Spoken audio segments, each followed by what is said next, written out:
बाप लेक सगळ्यात जास्त ओढ ही बाप लेकीच्या नात्यात असते असे म्हणतात ते खरंच आहे।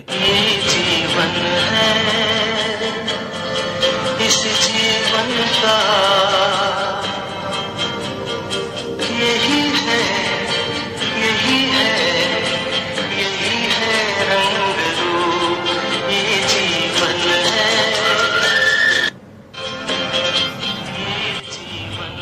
आईने जरी 9 महिने पोटात सांभाळून जन्म दिला असला तरी बापाचं काळीज म्हणजे लेक असते। आई वडिलांच्या प्रेमाची तुलना नाहीच होऊ शकत। ही गोष्ट जरी खरी असली तरी बापाच्या लेकीवरचं आणि लेकीच्या बापावरचं प्रेम चिमूटभर तरी जास्त असतंच। कारण बाप असा एकमेव व्यक्ती आहे जो तिला कधीच धोका देत नाही, रडवत नाही, पाहिजे ती हौस पूर्ण करतो, कायम तिची एखाद्या राजकुमारीसारखी काळजी घेतो। संपूर्ण जग जरी विरोधात गेलं तरी बाप हा लेकीच्या सोबत खंबीर उभा असतो।